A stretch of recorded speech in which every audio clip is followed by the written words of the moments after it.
ట్యామ్ ఇవ్వాలి కదా చదువుకోనికి. ఇప్పుడు 15 లక్షల మాల్ మొత్తం రోడ్ పాలైంది. ఇప్పుడు నేను ఎక్కడికి పోవాలి భార్య పిల్లల్ని తీసుకొని? ఎన్నేళ్ళుగా మీరు ఇక్కడ వ్యాపారం చేస్తున్నారు? ఇక్కడ 2009 నుంచి చేస్తున్నామండి. ఇక్కడ ఇది పట్టా ప్రాపర్టీ, మా సార్ వాళ్ళ ఫ్రెండ్ ఇది, వాళ్ళకి అడిగి ఇక్కడ పెట్టుకున్నాము. 2009 నుంచి మేము చేస్తున్నాం ఇక్కడ.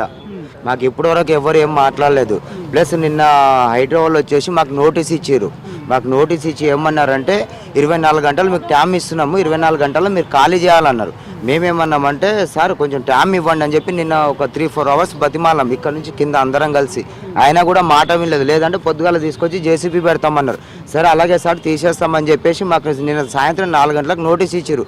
అలాంటప్పుడు 24 గంటలు అయినప్పుడు ఇవాళ సాయంత్రం అయితే 24 గంటలు అవుతుంది.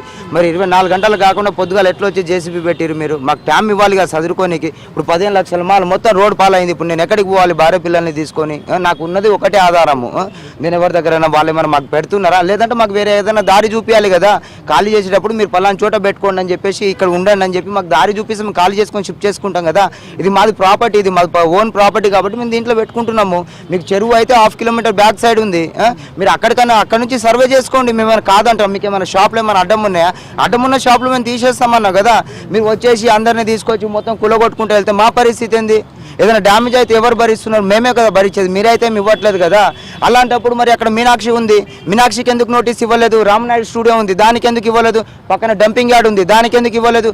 ఇక్కడైతే బ్యాక్ సైడ్ నుంచి మొత్తం వెళ్ళాలి, మళ్ళీ ఇవన్నీ ఎందుకు తీయట్లేదు? కావాలంటే వెనక